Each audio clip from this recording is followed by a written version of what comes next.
Shalom jemaat Tuhan, pada saat ini kita mau belajar firman Tuhan yang berjudul Orang Tua Representatif Allah bagi anak-anak. Khotbah ini disampaikan khususnya dalam konteks Parents Day, Hari Orang Tua yang kami GKR Roti Hidup merayakannya pada minggu akhir bulan Desember. Mari kita berdoa. Mohon Roh Kudus urapi hamba-Mu, mensensor tutur kata sikap hamba-Mu, sehingga hamba-Mu layak menjadi juru bicaralah. Dan setiap kami yang menonton dan mendengarnya, Tuhan kami semua dibimbing oleh Roh yang sama. Berfirmanlah kepada kami lewat lidah hamba-Mu dalam nama Tuhan Yesus. Amin. Orang tua sebagai wakil Allah, representatif Allah bagi anak-anak. Mari kita membaca dalam Keluaran 20 ayat yang ke-12. Dikatakan, hormatilah ayahmu dan ibumu, supaya lanjut umurmu di tanah yang diberikan Tuhan Allahmu kepadamu. Sekalian, perintah ini ditempatkan di antara bagian 1 dan bagian 2 dari hukum Taurat. Jadi hukum Taurat yang 10 hukum itu bisa dibagi dalam 2 bagian. Bagian 1 dan bagian 2. Bagian 1 maksudnya apa? Bagian 1 adalah perintah hukum Taurat dari perintah 1 sampai 4 itu berkaitan dengan hubungan vertikal. Hubungan umat dengan pencipta, sang pencipta, Tuhan sang pencipta. Itu bagian pertama. Bagian kedua yaitu perintah 6 sampai 10 itu hubungan horizontal, mengatur hubungan antara manusia, antara umat. Sekalian, lalu kemudian dari 1 sampai 4 dan 6 sampai 10 ada satu nomor yang menjadi antara, yaitu perintah kelima, yaitu menghormati orang tua yang ditempatkan di antara kedua bagian itu. Terus sekalian, ini bukan satu hal yang kebetulan, tapi ini mempunyai makna yang penting. Kenapa demikian? Karena orang tua adalah sebagai representatif, sebagai wakil Allah bagi anak-anaknya. Sehingga diletakkan di tengah-tengah daripada bagian pertama dan kedua ini. Ini suatu hal yang penting sekali. Dan saudara sekalian, kalau kita mempelajari menjadi wakil Allah, representatif Allah itu sangat tidak mudah. Sekarang saya ingat akan salah seorang teman saya sekian puluh tahun yang lalu waktu kami masih studi di satu seminari di Kota Malang. Waktu sudah masuk jadi mahasiswa di seminari itu, dia pernah berkata kepada saya, sampai sekarang Nerok katanya, saya masih sulit berdoa atau menyebut Allah sebagai Bapa. Lalu saya tanya, kenapa? Jarang sekali orang yang mempunyai masalah seperti yang kamu hadapi. Kok sulit menyebut Allah sebagai Bapa? Lalu kemudian teman saya berkata, iya, ini pengalaman masa lalu saya. Waktu kami kecil, kami mempunyai ayah yang sungguh tidak bertanggung jawab. Sehingga kami anak-anaknya merasa ditelantarkan oleh ayah kami. Sehingga saya merasa tidak senang terhadap figur ayah. Sehingga ketika saya terima Yesus sebagai Juru Selamat, saya diajarkan untuk menyebut Allah sebagai Bapa. Waduh, saya selalu ingat akan ayah saya yang kurang bertanggung jawab. Sehingga saya sampai sekarang sulit menyebut Allah sebagai Bapa. Karena saya selalu ingat akan ayah saya yang kurang bertanggung jawab itu. Terus kalian jadi menjadi representatif Allah, menjadi wakil Allah bagi anak-anaknya itu tidaklah mudah dan sangat tidak mudah. Terus kalian, kalau kita mempelajari yang berikutnya, orang tua harus lebih dahulu tahu siapa pribadi Allah yang diwakilinya, agar tidak salah mewakili. Jadi orang tua harus lebih dahulu tahu siapa pribadi Allah yang diwakilinya itu, agar dia tidak salah mewakili. Lalu bagaimana caranya? Ya orang tua harus belajar firman Tuhan, banyak dengar khotbah, belajar prinsip-prinsip firman Tuhan, menjadi ayah yang baik, sehingga dia tidak salah mewakili pribadi Allah yang luar biasa itu. Terus kalian kita melihat orang tua juga harus lebih tahu tentang tentang perintah-perintah firman Tuhan. Bagaimana tanggung jawab dia, bagaimana hak dia, kewajiban dia sebagai kepala rumah tangga. Ini suatu hal yang penting sekali. Nah, sekalian, image, gambaran anak tentang Allah sangat dipengaruhi oleh sikap orang tua terhadap mereka sejak mereka kecil. Saya ulangi lagi.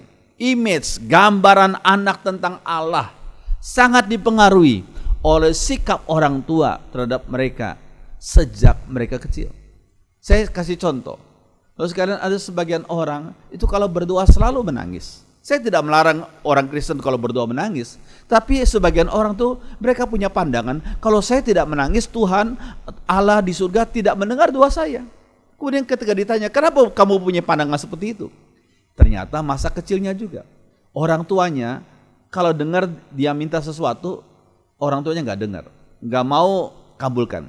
Tapi kalau sampai dia menangis, barulah orang tuanya mendengarkan dan mengabulkan permintaan anak itu. Sehingga itu menjadi satu pola. Kalau dia mau didengarkan permintaannya oleh orang tuanya, didengarkan oleh orang tuanya akan permintaan itu, maka dia harus menangis. Dan dia punya pandangan seperti itu terhadap Allah Bapa. Dia punya image yang sama dengan image dia terhadap orang tuanya. Dia harus berdoa sambil menangis supaya Allah Bapa di surga mendengarkan doa-doanya. So, sekali ini suatu konsep yang tidak benar. Tetapi konsep ini didapat dari image tentang Allah. Sejak anak itu kecil, dia dapatkan image itu dari orang tuanya. Terus sekalian, dan itu yang terjadi. Kalau kita melihat apa yang saya sampaikan, itu saya bisa disebut sebagai psikologi agama. Jadi apa yang dialami oleh keadaan jiwa anak itu sejak kecil, perlakuan orang tuanya kepada anak itu akan diberlakukan pada dia, hubungan dia dengan Allah. Terus sekalian, ini suatu hal yang kita perlu pahami. Terus sekalian, menjadi orang tua yang baik sangat tidak mudah. Kalau menjadi orang tua asal-asalan gampang. Tapi menjadi orang tua yang baik, yang sesuai dengan prinsip firman Tuhan, memang tidak mudah. Ironisnya, saudara sekalian, sebagian orang menggunakan waktu beberapa tahun untuk persiapan dalam suatu profesi. Ambil contoh, untuk menjadi seorang dokter perlu sekian tahun, apalagi menjadi spesialis, lebih lama lagi. Tetapi tidak ada persiapan untuk menjadi orang tua yang baik. Orang tua yang baik bagaikan arsitek jiwa bagi anak-anaknya. Nah, untuk menjadi seorang arsitek dia perlu belajar dulu sekian tahun supaya dia tidak salah menjadi arsitek yang baik bagi anak-anaknya, bagi jiwa anak-anaknya. Terus sekalian, ini suatu hal yang penting.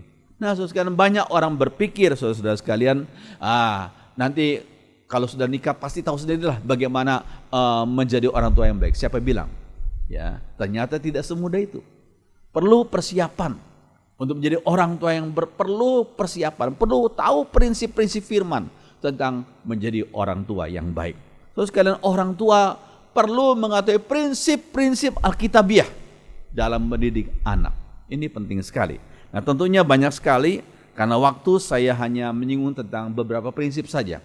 Prinsip pertama adalah orang tua perlu sadar dan selalu sadar bahwa semua orang tua adalah makhluk berdosa yang melahirkan anak-anak yang bernatur dosa juga.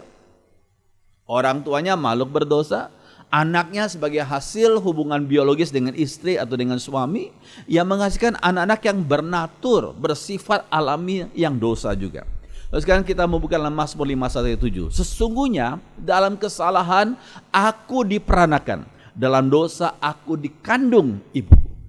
Terus kalian, ini ayat firman Tuhan ini memberikan kepada kita satu pemahaman bahwa setiap bayi itu yang dilahirkan bukanlah makhluk suci. Setiap bayi yang dilahirkan bukanlah makhluk suci, tetapi sudah ada benih dosa yang kemudian bisa dikembangbiakan begitu. Saya ambil contoh, kalau kita melihat anak kecil, siapa yang mengajari mereka untuk ngambek? Siapa yang mengajari mereka untuk ngamuk? Siapa yang mengajari mereka untuk marah, untuk iri hati dengan saudaranya? Tidak ada. Tapi itu muncul dari dalam hati mereka sendiri. Karena dalam hati setiap bayi yang dilahirkan sudah ada benih dosa. Terus sekalian, sejak kecil bagi orang tua kita perlu membawa anak-anak kita untuk percaya kepada Yesus Sang Juru Selamat. Itu satu hal yang sungguh-sungguh penting.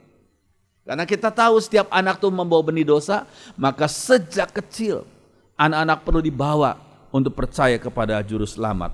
Terus sekalian, kita ingat akan seorang bernama John Locke, ahli pendidikan dari Inggris. John Locke tuh punya banyak pengajaran. Salah satu pengajaran yang terkenal adalah tabula rasa.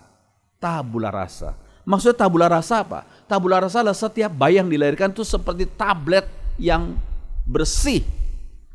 Ya, seperti kertas yang bersih. Tergantung lingkungannya menulis dengan tulisan apa?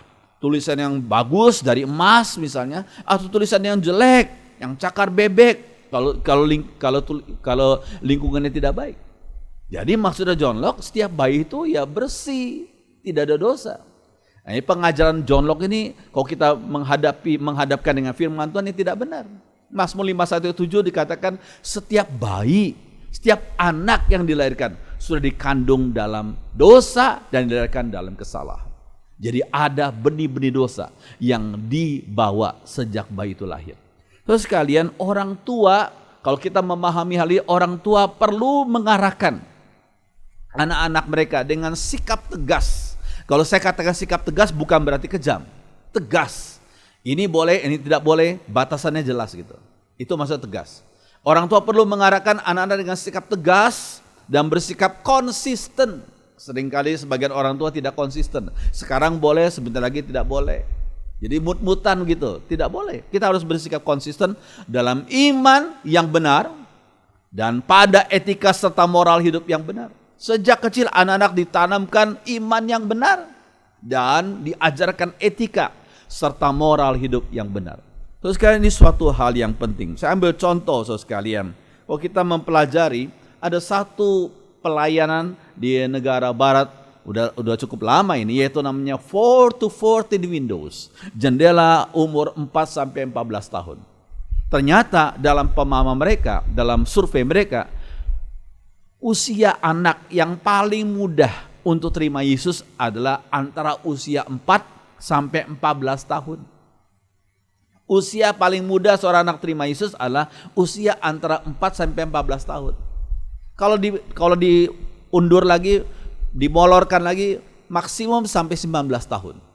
Setelah itu orang itu sulit terima Injil Tuhan karena sudah dipenuhi oleh berbagai macam falsafah, kepercayaan-kepercayaan tertentu yang tidak sesuai dengan kebenaran firman Tuhan.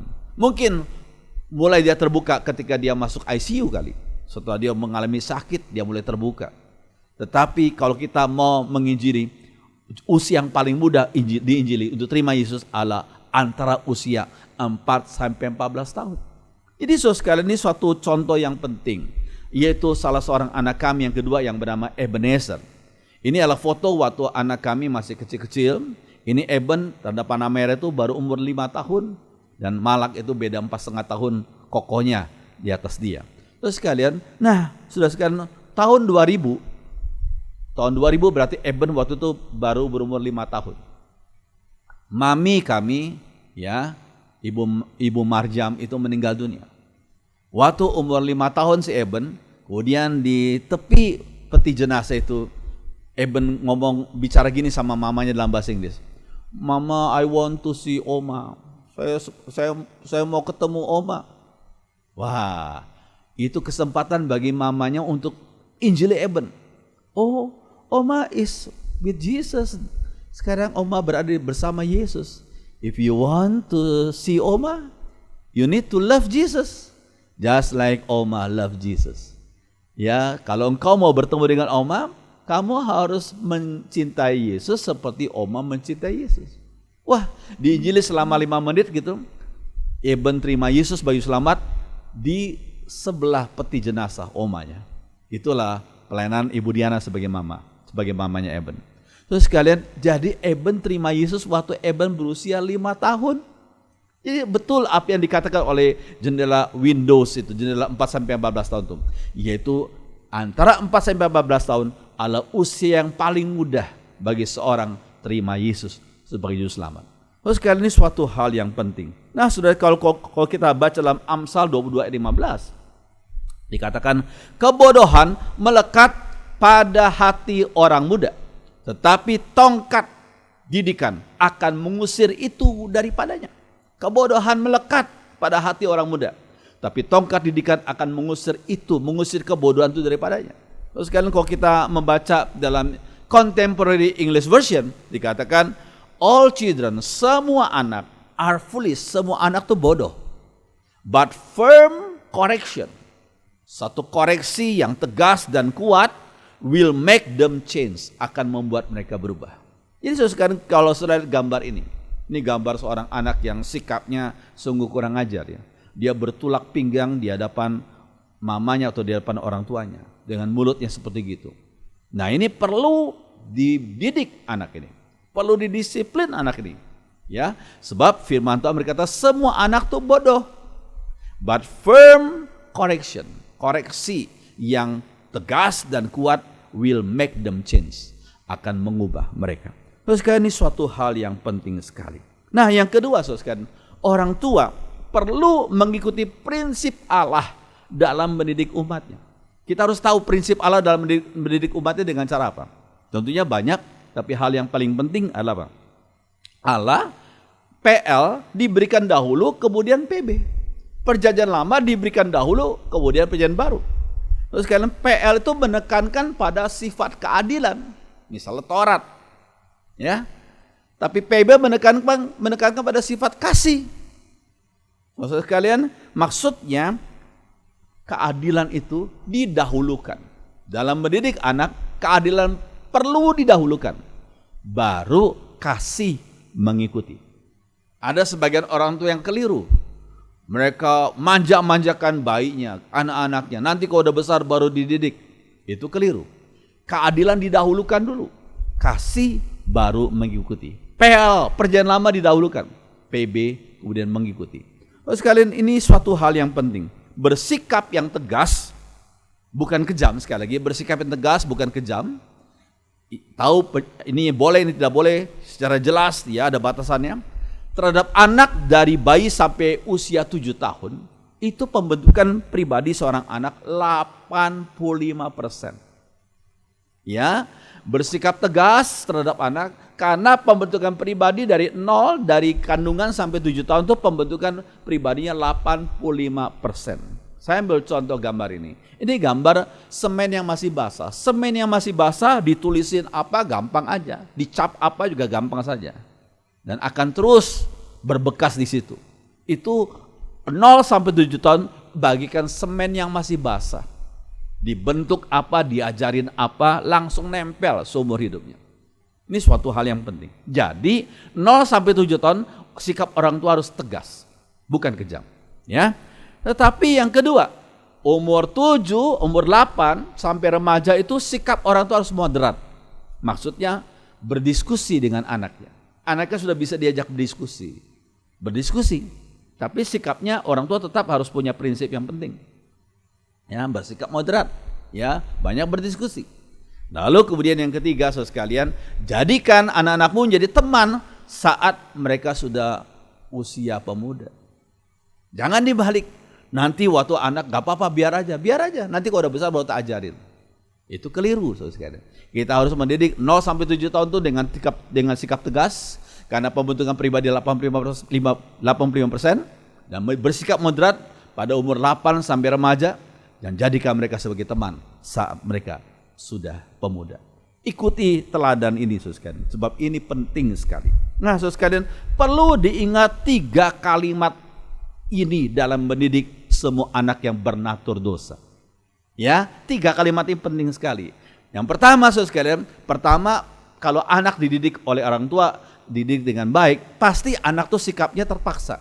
Biasa itu. Disuruh doa sebelum makan terpaksa. Disuruh doa sebelum tidur terpaksa. Disuruh ibadah pagi, minggu pagi terpaksa. Gak apa-apa, itu biasa itu. Karena setiap anak tuh bernatur dosa. Jangan lupa kita orang tua pun juga sama.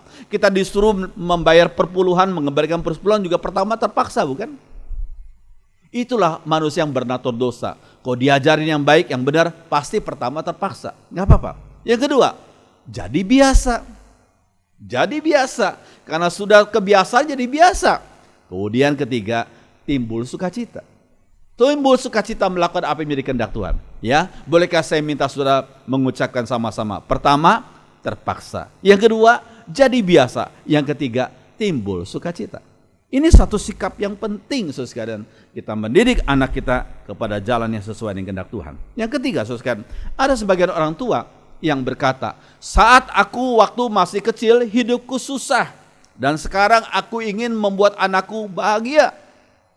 Waktu aku masih kecil susah, hidupku menderita. Sekarang aku jadi orang tua, aku ingin anakku semua bahagia. Saya pikir itu satu pandangan yang sebagian orang pikir, oh ini pandangan yang baik. Tapi jangan lupa, perkataan ini ada eksesnya. Kenapa ada eksesnya? Karena jangan lupa ada ungkapan yang berikut ini. Generasi pertama cari uang. Wah, kerja keras, menderita, cari uang. Generasi pertama. Tapi karena nggak didik dengan baik, generasi kedua pakai uang. Lalu berikutnya yang lebih buruk, generasi ketiga minta-minta uang.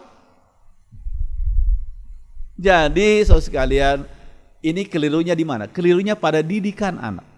Ya, itu prinsip yang tadi itu. Saat aku waktu masih kecil hidupku susah, sekarang aku ingin membuat anakku bahagia. Ini ada eksesnya, saudara sekalian. Kita harus paham, dari kecil anak-anak perlu diajar untuk berusaha dia dahulu. Sebelum mendapatkan hasil, berusaha dahulu. Sebelum mendapatkan hasil. Ini prinsip yang penting, ada usaha. Jadi saudara sekalian, jangan sampai anak-anak kita mempunyai prinsip take it for granted. Oh, sudah seharusnya demikian. Siapa bilang? Ya, orang tua kerja keras sudah seharusnya demikian. Orang tua sediakan makanan sudah seharusnya demikian. Orang tua mengasihi anak, sedangkan anak udah biar aja terserah. Ya, orang tuanya mengasihi anaknya belum tentu mengasihi orang tua. Itu take it for granted. Sudah seharusnya demikian. Tidak demikian. Kita harus pahami saudara, bahwa anak-anak perlu diajar untuk berusaha sedahulu. Untuk menjadi sukses perlu berusaha sedahulu. Baru kemudian mendapatkan hasil. Ini penting sekali. Maksudnya dengan bimbingan Roh Kudus ada banyak hikmah dari hidup yang menghadapi banyak tantangan dan kesulitan. Ya, saudara, lihat Roma 5 ayat 3 sampai 5. Yuk kita baca sama-sama ya. Dan lebih dari itu, mari kita gembira dalam penderitaan. Sebab kita tahu bahwa penderitaan membuat orang menjadi tekun, dan ketekunan akan membuat orang tahan uji. Inilah yang menimbulkan pengharapan. Harapan yang seperti ini tidak akan mengecewakan kita, sebab hati kita sudah diisi oleh Allah dengan kasih-Nya. Allah melakukan itu dengan perantaraan Roh-Nya yang sudah diberikan kepada kita. Jadi dengan pertolongan Roh Kudus. Jadi saudara sekalian, pertama penderitaan. Tapi penderitaan menghasilkan ketekunan. Ketekunan menghasilkan tahan uji, ulet. Dan tahan uji menimbulkan pengharapan. Itu prinsip yang penting. Saudara sekalian, jadi saudara sekalian, menghadapi kesulitan dan tantangan adalah bagian dari HAM. Mungkin saudara baru kali ini dengar statement ini ya. Menghadapi kesulitan dan tantangan adalah bagian dari hak asasi manusia. Orang atau anak yang gak pernah menghadapi kesulitan akan mudah, akan rapuh pribadinya. Tapi anak yang sudah biasa menghadapi tantangan kesulitan, dia akan kokoh pribadinya. Ya, saudara, ini penting sekali. Jadi sekali lagi, menghadapi kesulitan dan tantangan adalah bagian dari HAM itu. Ada banyak hikmah hidup dengan pertolongan Roh Kudus. Kita bisa dapatkan lewat menghadapi kesulitan dan menghadapi tantangan. Jadi sekali lagi, jangan dimanjakan anak-anakmu. Ajari mereka sejak kecil. Mau mendapatkan sesuatu, mereka harus usaha. Berusaha. Mau mendapatkan sesuatu, harus berusaha. Ini penting sekali. Ya, saudara sekalian, kehidupan Tuhan Yesus, manusia Yesus sama. Ibrani 2 ayat 10b dikatakan, so God did the right thing when He made Jesus perfect by suffering. Jadi Allah melakukan hal yang benar ketika Dia, Allah Bapa, membuat manusia Yesus sempurna dengan penderitaan. Manusia Yesus disempurnakan lewat penderitaan. Manusia Yesus. Ya, ini penting sekali. Tidak ada nepotisme dalam perlakuan Bapa kepada anaknya, enggak ada. Ya, prinsipnya prestasi terbaik menghasilkan posisi tertinggi. Prestasi terbaik menghasilkan posisi tertinggi. Terus kalau kita lihat dalam Filipi 2, hendaklah kalian berjiwa seperti Yesus Kristus. Pada dasarnya ia sabar dengan Allah, tapi ia tidak merasa bahwa keadaan yang ilahi itu harus dipertahankannya. Sebaliknya ia lepaskan semuanya itu, lalu menjadi sama seperti seorang hamba. Ia menjadi seperti manusia, ia merendahkan diri dan hidup dengan taat kepada Allah sampai mati, yaitu mati di salib. Sebab itulah Allah mengangkat dia setinggi-tingginya, serta memberi kepadanya kekuasaan yang lebih besar daripada segala kekuasaan yang lain. Lalu kalian, prestasi yang tinggi, yang setinggi-tingginya didapat dari usaha dengan satu usaha yang luar biasa. Sekali lagi, kita harus mengajar anak kita sejak kecil untuk berusaha dengan sekuat tenaga untuk mendapatkan prestasi, mendapatkan imbalan yang cocok, yang patut baginya. Terus sekalian, ini suatu hal yang penting. Saudara, orang tua perlu ingat, ini yang keempat. Hal yang didengar masuk kotak maksimum 20%. Ya. Hal yang dilihat masuk kotak 80%, bayangkan. Jadi anak dari dengar saja 20%. Kalau dilihat 80%. Kalau hal yang dilakukan bisa masuk kotak sampai 100%. Ini penting sekali. Nah, kalau kita mempelajari dalam pendidikan, teladan hidup yang dilihat oleh anak-anak lebih berpengaruh daripada ribuan kata-kata yang diucapkan oleh orang tua. Teladan hidup yang dilihat oleh anak-anak lebih berpengaruh daripada ribuan kata-kata. Kalau sekalian jangan lupa Filipi 4 ayat 9 ini. Dan apa yang telah kamu pelajari, dan apa yang telah kamu terima, apa yang telah kamu dengar, dan apa yang telah kamu lihat padaku, lakukanlah itu, maka Allah sumber damai sejahtera akan menyertai kamu. Jadi harus kita ajari mereka dan kita harus bimbing mereka untuk mendengar, tapi melihat langsung teladan hidup itu. Sudah lihat gambar ini, ya.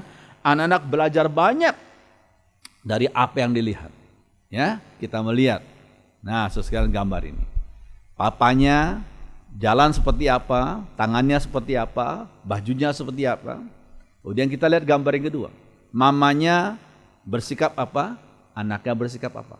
Makanya dalam bahasa Inggris dikatakan like father like son, seperti ayah demikian juga anak laki-lakinya. Saya tambahkan like mother like daughter, seperti mama lakukan apa, anak perempuannya lakukan apa juga. Jadi anak belajar banyak dari apa yang dilihat. Terus sekalian, yang kelima, yang terakhir, orang tua sekalian perlu senantiasa sadar latar belakang masa kecilnya sangat berpengaruh pada sikapnya terhadap anak-anak sekarang ini. What you were before, kamu dulu seperti apa, akan menentukan what you are, akan menentukan kamu ini seperti apa sekarang ini. Kamu hadapi apa masa lalu akan menentukan bagaimana kamu bersikap seperti sekarang ini.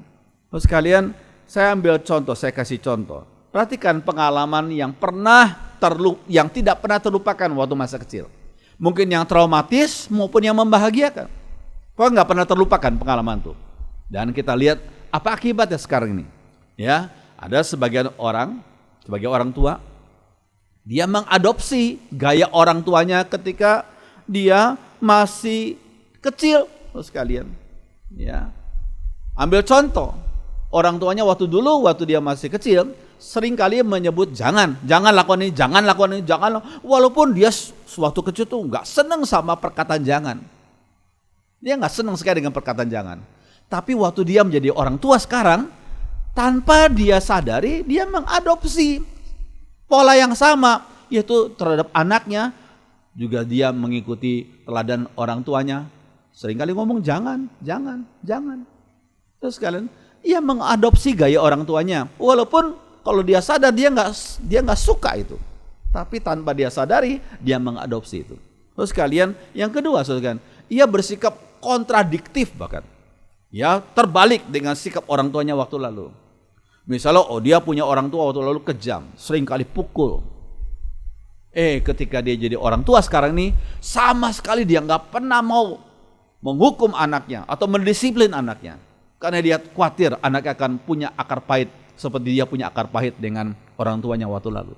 Terus kalian, jadi ia bersikap kontradiktif, bersikap kontradiksi dengan sikap orang tuanya waktu lalu.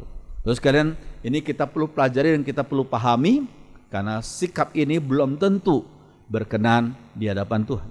Terus kalian, orang tua adalah manusia yang berdosa yang tidak sempurna. Nggak ada orang tua yang sempurna, termasuk kalau orang tuanya adalah pendeta. Nggak ada yang sempurna. Ishak dan Ribka mengasihi kedua anak mereka secara berbeda karena kepentingan pribadi yang berbeda juga. Ternyata orang tua punya egoisme juga ya. Ya, kepentingan pribadi Ishak dan Ribka itu akan mempengaruhi sikap mereka kepada kedua anaknya. Saya ambil contoh. Ishak lebih sayang Esau karena Esau suka berburu dan Ishak senang makan daging buruan. Makanya dia sayang pada Esau. Karena Esau bisa memenuhi kesenangannya itu. Sedangkan Ribka lebih sayang Yakub Karena Yakub suka tinggal di tenda menemani Ribka untuk ngobrol, maka dia lebih sayang kepada si Yakub. Jadi sekali lagi saudara sekalian, Ishak dan Ribka mengasihi kedua anaknya secara berbeda karena kepentingan pribadi mereka juga berbeda. Kita harus sadar, kita sebagai orang tua punya kelemahan ini. Kita harus sadar saudara sekalian. Ayah manusia mungkin saja memberi teladan moral yang buruk kepada anaknya. Ayah manusia. Ya, misalnya dalam Amos 2 ayat 7, mereka menindas orang lemah yang tidak berdaya dan menyingkirkan orang miskin.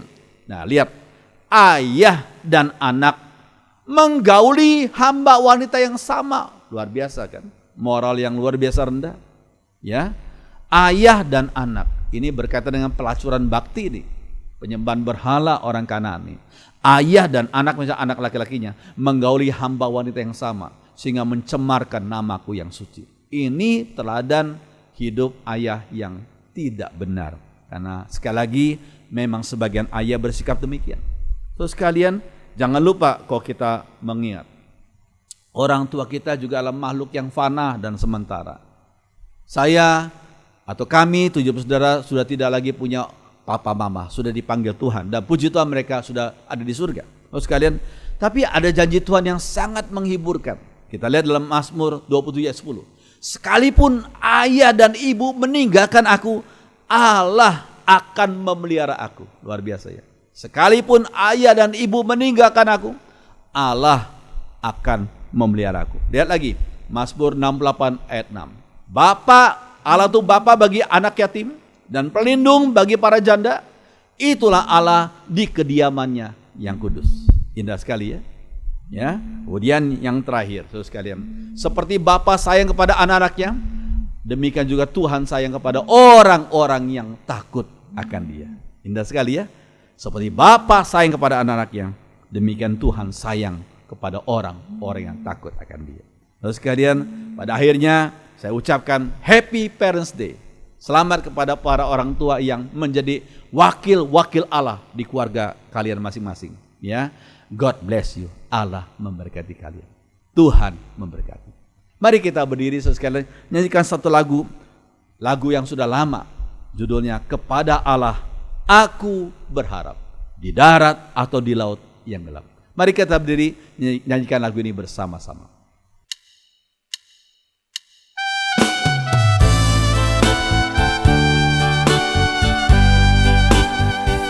Kepada Allah aku berharap, di darat atau di laut yang gelap. Setiap saat waktu penat, Bapa surgawi memeliharaku.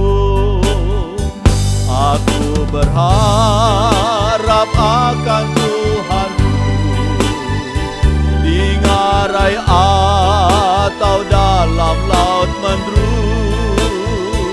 Ku tak gentar, ya tak ingkar, Bapa surgawi memeliharaku.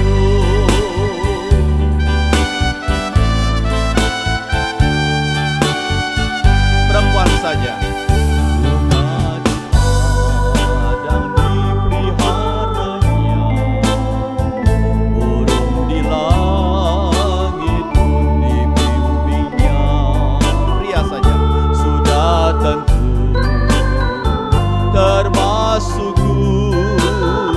Bapa surgawi memeliharaku. Angkat tanganmu. Aku berharap akan Tuhanku, di ngarai atau dalam laut mendru.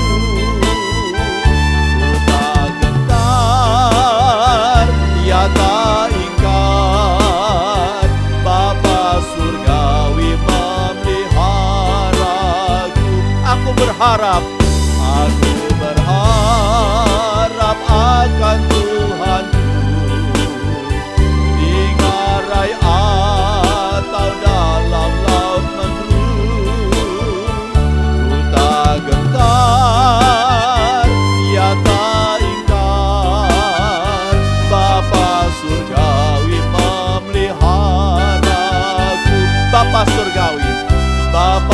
surgawi memeliharaku, Bapa surgawi memeliharaku.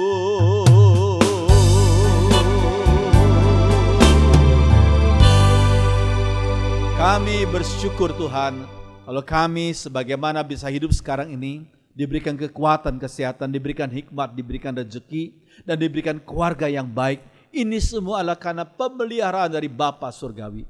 Kami kembalikan segala puji dan ucapan syukur kepada Tuhan saja yang begitu mengasihi kami. Terima kasih, tolonglah setiap orang tua, tolonglah setiap anak, menantu dan cucu, supaya kami semua boleh hidup seturut dengan kehendak Tuhan. Terima kasih, firman-Mu sudah selesai, hamba-Mu sampaikan. Biar Roh Kudus memeteraikan firman-Mu dalam hati kami masing-masing. Dengarkan doa kami Tuhan. Dalam nama Tuhan Yesus kami sudah berdoa. Semua orang beriman mengatakan amin. Silakan duduk.